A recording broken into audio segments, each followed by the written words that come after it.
Pensei que vocês iam fazer um anúncio. Bom, bem-vindos a todos, né, a todas. Bom dia para a nossa terceira jornada de trabalhos da pós-graduação. Então, é um prazer aí, recebê-los e para esses 3 dias de apresentações dos nossos estudantes. Então, espero que todos apreciem, né, os trabalhos sendo desenvolvidos pelos nossos alunos. E deixo então com os organizadores do evento. Tá? Bom trabalho e apresentações a todos. Obrigado, professor, pelas palavras. Obrigado, professor. A gente vai começar, então, com a apresentação da Agatha. Agatha, você pode já compartilhar o slide?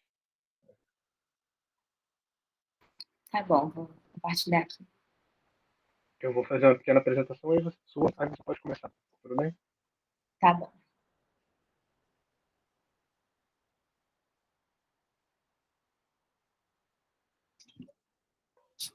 Então, beleza? A Agatha é aluna aqui de doutorando do programa de pós-graduação. A tela ficou preta, Agatha. A gente estava vendo o slide e não estamos vendo nada. Calma aí. Deixa eu...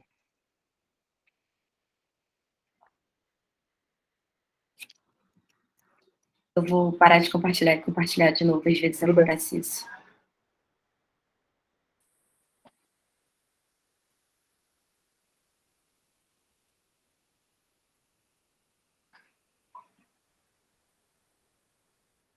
Tá aparecendo?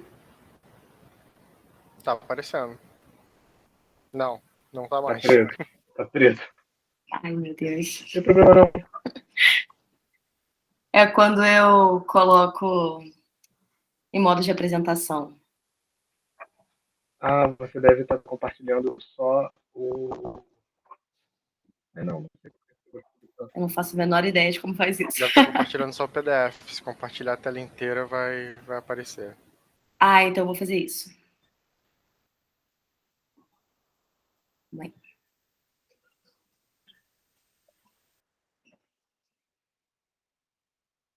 Eu ainda sou um pouco lerda. Agora foi? Foi. Então tá, vou fazer Perfeito. a introdução sua e aí você pode começar. A Agatha ela é aluna do nosso programa de pós-graduação aqui, como aluna de doutorando, do doutorado, orientada pelo Luiz da Mota, trabalhando junto com o Tito. E vai apresentar para a gente o trabalho dela. A Agatha, você tem 15 minutos, né, mais 5 minutos de pergunta depois. E é contigo. Muito obrigado. Tá bom. Então, eu vou falar sobre EDOs de terceira ordem, né, métodos de resoluções de EDOs de terceira ordem. E antes de eu entrar nessa parte mesmo que a gente está fazendo do projeto, eu vou falar um pouquinho do início do projeto, né, que foi de onde surgiu a ideia da gente generalizar para a terceira ordem.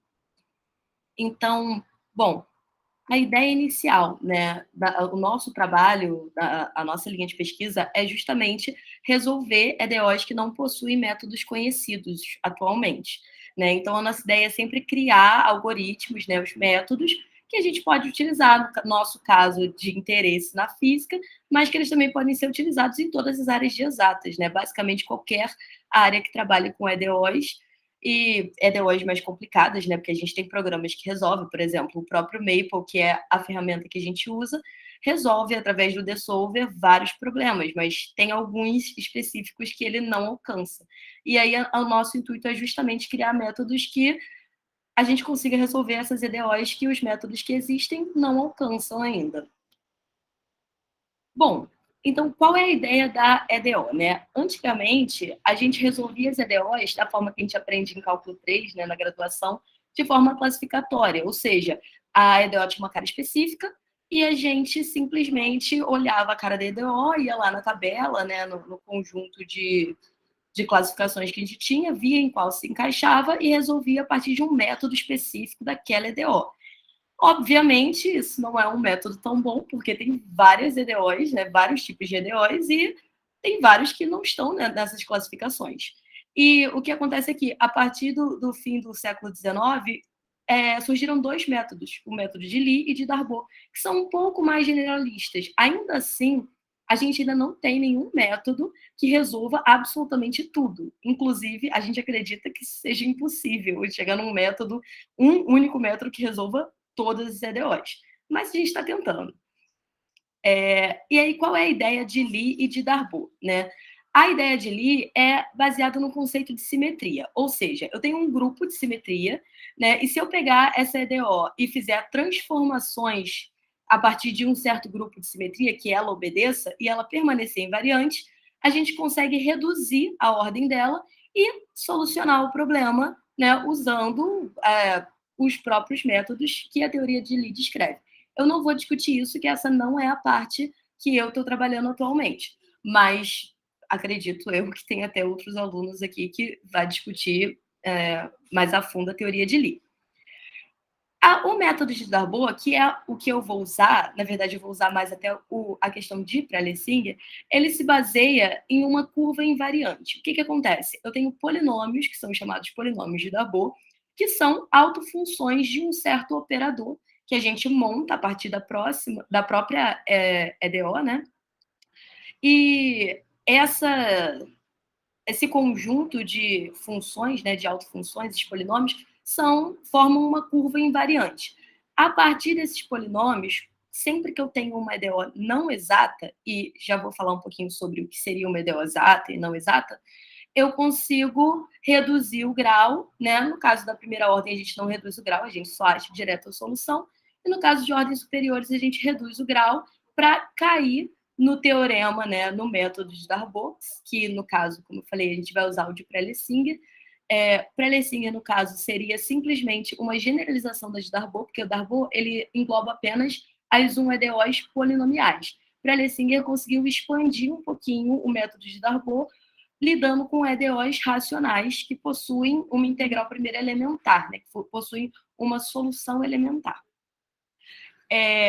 E quando a gente encontra esses polinômios, a gente consegue encontrar um fator integrante, que, no caso, esse fator integrante também vou discutir mais a fundo, é justamente o que transforma uma EDO não exata em uma exata, e aí a gente consegue resolver simplesmente integrando, como a gente resolve probleminhas de cálculo 2, cálculo 3. A gente pega um problema complicado e transforma ele num problema simples para conseguirmos resolver.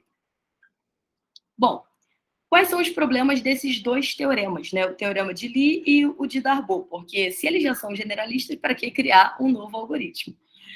O problema do método de Lee é que ele fala sobre essa questão, né? Se eu tenho assimetria, eu consigo calcular. Só que ele não tem nenhum tipo de algoritmo em que eu consiga calcular as simetrias. E às vezes não é simples, não está de forma tão explícita essas simetrias. Geralmente não está. Então, complica um pouco usar o método de Lee em várias situações. Já os métodos de Darboux, ele depende do cálculo dos polinômios, né? Que é justamente a curva invariante que vai me dar o fator integrante que vai me dar a solução. E, às vezes, o cálculo desses polinômios fica muito complicado. Prelessinger, como é uma generalização de Darboux, recai no mesmo problema. Então, às vezes, fica muito complexo a gente a gente calcular esses polinômios. Então, a nossa ideia foi, basicamente, a gente usar, né, o Prelessinger, do Darboux, e contornar esse problema do polinômio. Bom, vou começar falando um pouquinho sobre a 1-EDO, que foi a base de tudo, né? O que seria a abordagem de Darboux? Vamos considerar uma 1-EDO dada dessa forma, né? dy sobre dx igual a uma função g sobre uma função f. Aqui, no caso, a gente trata, basicamente na física, né, a gente trata com sistemas dinâmicos, né, onde o meu dx dt seria o x ponto, que vai ser essa função f, e o dy dt seria o meu y ponto, que seria a minha função g. Aí aqui, no caso, a gente faria aquela divisãozinha e montaria a EDO. Né? Todo sistema dinâmico pode ser transformado numa EDO. E sempre, a definição de uma EDO exata é sempre que eu tenho o meu f sendo a derivada dessa minha integral primeira, que vai ser a chave da minha solução, com relação a y, e a minha função g sendo a derivada da i com relação a x, eu posso dizer que essa EDO é exata. Só que, geralmente, ela não é. Geralmente, ela não é de cara essa derivada dessa função. Geralmente, tem um fator multiplicativo que ele acaba se anulando, né?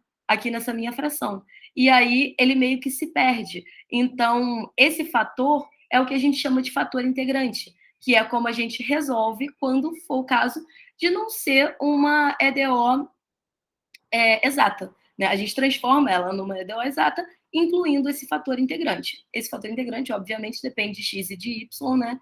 E como eu falei, ele é cortado, então ele acaba não sendo direto a derivada.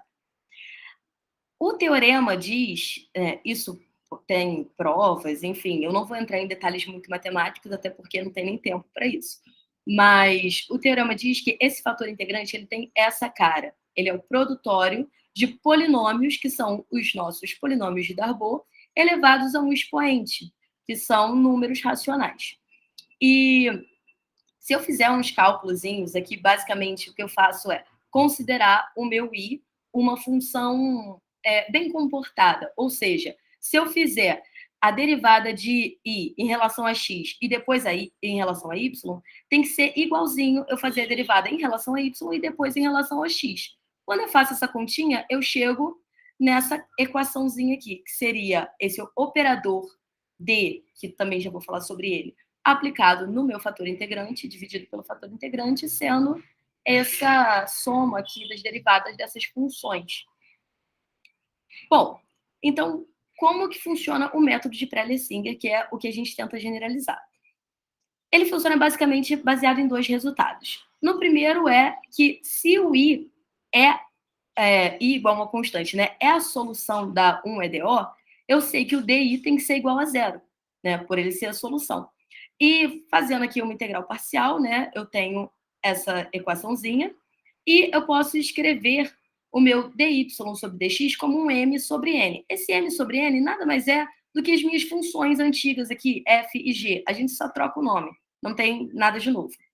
E como a gente está tratando, né, de equações mais gerais, que podem não ser exatas, vamos incluir aqui o fator integrante, que poderia ser igual a 1, recairia numa exata, então vamos tratar logo do caso mais geral.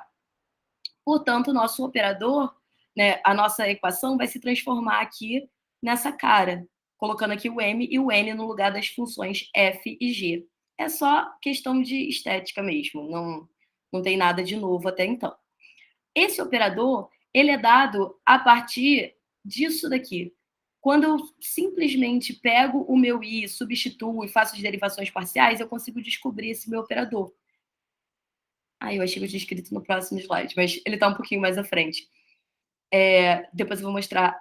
não. Vocês estão vendo essa parte aqui também? O Google Meet está compartilhando sua tela, ou vocês conseguem ver o que está embaixo disso? Não, não dá para ver embaixo, não. Não, eu vou ocultar e entrar de novo. Calma aí. Tá, agora sim. Então, o operador ele fica com essa cara, né? O m com a parcial de x, mais o n com a parcial de y. E eu vou aplicar esse operador nesse meu R. Bom, o segundo resultado que eu preciso é o próprio teorema de Pré-Lessinger. E o que é o teorema de Pré-Lessinger, né? O teorema de Pré-Lessinger diz o seguinte, que se eu tenho um i, que é uma função elementar, vai existir um R dessa forma. E isso existe, tem provas disso bonitinho. Onde esses meus P's são polinômios irredutíveis, que são os meus polinômios de Darboux, e os N são os números racionais, como eu falei inicialmente. E aí, quando eu faço a derivação, né, aplico o operador nesse cara, eu chego nessa equaçãozinha aqui. Essa equação vai ser a equação que vai dar para a gente os N's, os valores dos N's. Por quê? Porque como o R ele é o P elevado a N, eu preciso descobrir os meus polinômios de Darboux, os P's, e preciso descobrir os N's. Eu descobrindo esses dois, eu descubro o R e eu consigo descobrir a solução. Então, a partir dessa equação, eu consigo descobrir os N's. Porém, ela não é a primeira que a gente usa. A primeira que a gente usa é a de baixo, que é a equação de alto valor, né? Autofunções, aqui no caso, dos meus P's. Vou falar melhor como que eu encontro esses P's. Então, eu descubro primeiro os P's, depois eu jogo na minha equação 11 e descubro os N's, depois eu retorno para o meu R, encontro o R e aí eu chego na minha solução. Então, vamos ao passo a passo de como encontrar a solução com esse método. A gente define o M e o N olhando para a própria EDO, né? Eu vou ter lá minha EDO dy dx igual a alguma coisa, né? Igual ao polinômio. A parte de cima do numerador vai ser o M, a parte de baixo vai ser o N. A partir do M e do N, a gente define o operador, que nada mais é do que substituir o M e o N aqui, né, nessa equaçãozinha característica do operador. Quando a 1 EDO é exata, é muito simples encontrar o resultado. O meu IX é o próprio M e o meu IY é o próprio N. Então, basta eu integrar o IX e o Y e eu encontro a minha solução. Quando ela não for exata, eu preciso encontrar o R, porque aí o meu IX e o meu Y dependem de R também. Então, para encontrar o R, o que eu faço? Eu preciso encontrar os P's e os N's, como eu falei anteriormente. Para eu encontrar o P, eu uso a minha equação da autofunção. E com isso, como que a gente aplica ela, né? Porque a princípio a gente não tem nada. Então, a gente escreve polinômios genéricos, P's e Q's, e a gente chuta o grau desses polinômios, utilizando, obviamente, o Maple, né? E com isso a gente consegue encontrar os polinômios P's que são os importantes para a gente. Quando a gente encontra os polinômios P's, eu jogo eles lá novamente na minha equaçãozinha 11 e encontro meus N's. Encontrando P's e N's, eu consigo encontrar o meu R, né? E aí eu consigo chegar na minha solução a partir dessa integral. Que é simplesmente eu integrar o X e o Y, mas arrumadinho já, para vocês terem uma ideia melhor. Com isso, a gente resolve o problema da 1 EDO.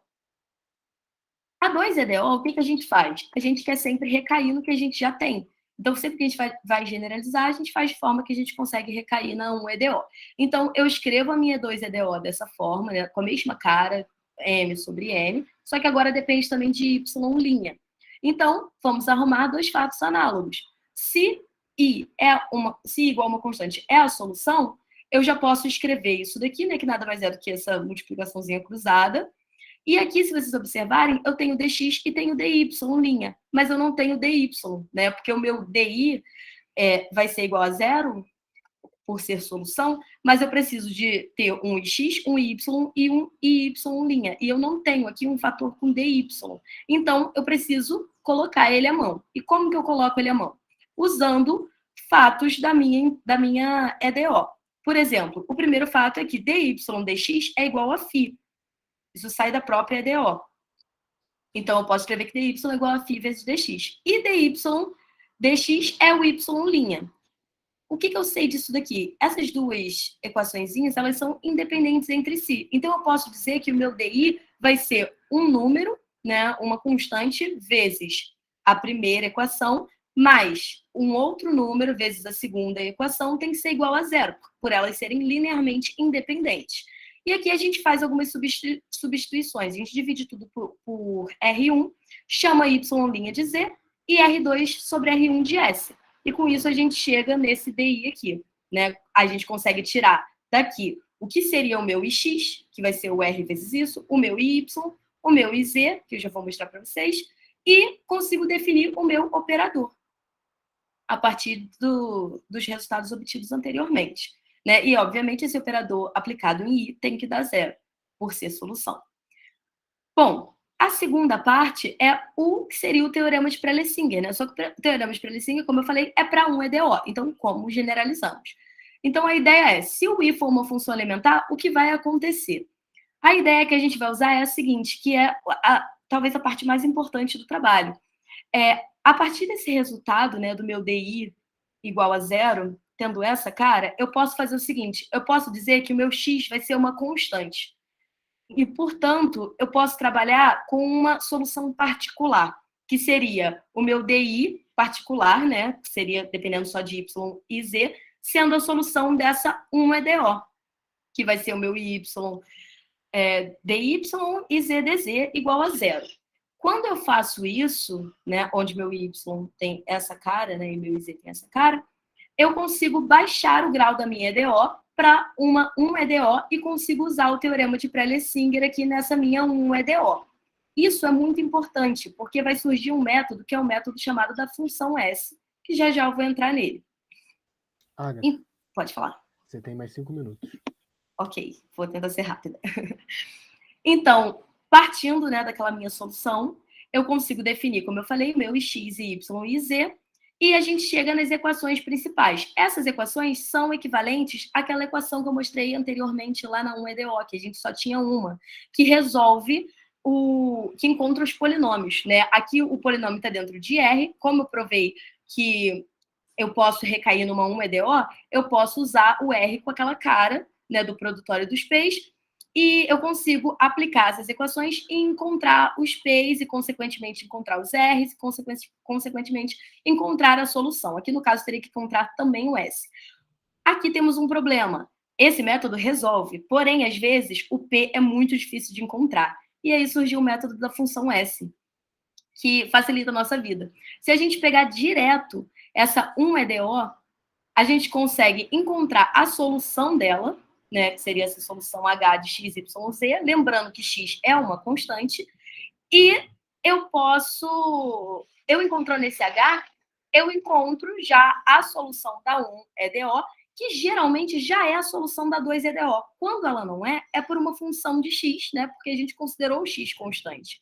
Então, aqui eu me poupo de encontrar os polinômios de Darboux e de fazer todo aquele cálculo que a gente estava tendo que fazer, resolvendo simplesmente uma 1EDO. Então, aqui a gente já foge de vários problemas e resolve um grupo absurdo de EDOs que não tinha solução anteriormente. Bom, agora é a parte do meu trabalho em si. O que eu estou tentando fazer é uma generalização da 3EDO, né, baseado nessas ideias anteriores. Então, o que eu fiz foi aplicar basicamente a ideia da 2EDO. Então, fazendo a primeira parte, se a solução da 3EDO é dada dessa forma, agora incluindo o y', né, eu posso escrever aqui a minha 3EDO dessa forma, como um m sobre n, e eu vou ter que m dx menos m dy igual a zero, e também que o dy tem que ter essa cara. Aqui agora não me falta só o dy, me falta dy e dy'. E aí eu encontro mais, eu coloco elas à mão, né, utilizando esses fatos agora, onde dy duas linhas vai ser alfa dx, dy' é igual a y duas linhas dx e dy igual a y' dx. E por serem linearmente dependentes, eu posso escrever dessa forma. Aqui, organizando isso, fazendo algumas substituições, o meu DI vai ficar com essa cara.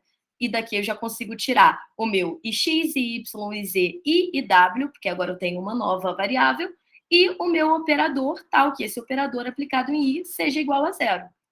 E aí, né, só para mostrar para vocês mesmo, o meu x, y, z e w é dado dessa forma.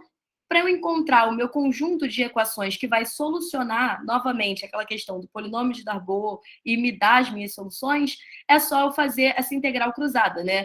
Faço x derivado em y igual a y derivado em x. Enfim, vou fazendo essas integrais cruzadas e eu chego nessas 3 equações, além de 3 outras que eu omiti aqui por não serem tão relevantes. Essas já resolvem o problema. Obviamente, recai no mesmo problema da 2EDO, né? Dos polinômios poderem ser difíceis. Então, a ideia aqui, né, a conclusão do trabalho é que o que eu fiz até agora foi uma extensão do método de Prelessinger para 3EDOs e a minha ideia é seguir com essa analogia para eu poder conseguir fazer uma extensão, uma generalização da função S, que no caso agora seria a função T, né, que foi o novo parâmetro que a gente colocou. E fazendo isso, a gente vai conseguir reduzir absurdamente os problemas e conseguir resolver questões de 3EDOs que ainda não possuem solução. E considerando como tem seguido o trabalho, a gente provavelmente vai seguir com métodos para resoluções de EDOs de ordem superior, né, de 4, 5, enfim. Bom, basicamente essa é a ideia do trabalho. Obrigado. Vamos bater palma, então, tudo bem. Pode bater palma, pessoal. Não tinha concordado. Mas vamos abrir para perguntas. E o Rudney, aparentemente, levantou a mão. Pode falar, professor. Oi, Agatha, tudo bom? Olha só, em física, né, os tipos de equações diferenciais que a gente encontra são, em geral, equações diferenciais de segunda ordem, né, as equações Sim. de movimento. Então, onde você aplicaria, por exemplo, esse teu método que você está fazendo para equações diferenciais de terceira ordem, né? Onde a gente encontra essas equações diferenciais de terceira ordem? Quais são as aplicações? Pois a gente ainda não chegou exatamente problema específico de terceira ordem. A gente tem um problema que a gente conseguiu descobrir que é, no caso de segunda ordem, como você mesmo disse, que não possuía solução ainda, que era um oscilador. Eu não me lembro o nome da pessoa, é Duffin, ou enfim, eu não sei falar o nome dela, mas no caso de terceira ordem, a ideia foi a gente tentar generalizar para a gente ter mais ferramentas e depois a gente iria pesquisar exemplos na física que a gente pudesse resolver, né? Porque assim, não chegou ainda um exemplo específico do tipo, como resolvemos esse problema específico. Porém, sempre temos problemas matemáticos a serem resolvidos, né? Então, eu acredito que em breve deva aparecer um problema de 3EDO para a gente conseguir resolver, que não seja, claro, algo que a gente mesmo tenha criado, né? Um problema que exista na natureza. Ok. É sempre bom procurar a conexão com a física, né? Com certeza. A equação diferencial que você deve estar se referindo é o oscilador de Duffin, né? É um tipo de oscilador harmônico forçado, né? Exatamente. Ele não tinha como resolver até o método da função S.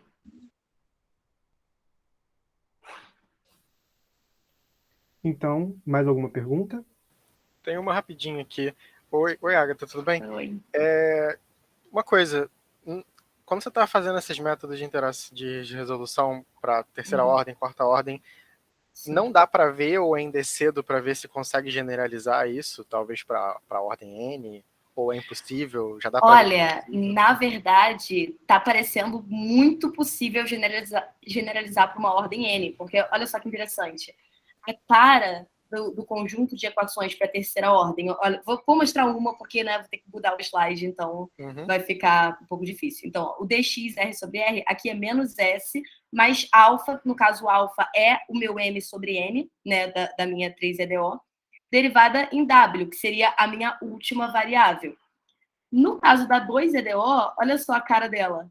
É o meu S mais a derivada φ, que é justamente a minha 2EDO, o m sobre n, no z, que é a minha última variável, né, que seria o meu y'.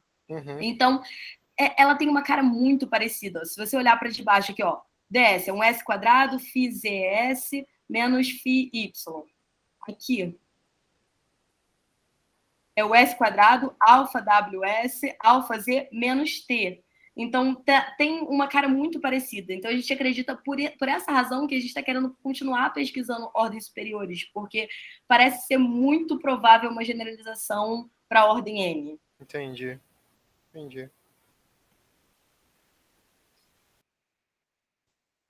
Então tá, para a gente não atrasar no cronograma, queria agradecer a Agatha, e a gente vai passar para a próxima apresentação do Antônio. Muito obrigado. Pode parar de compartilhar. E Antônio, você está aí? Tô aqui. Pode compartilhar a tela, por favor.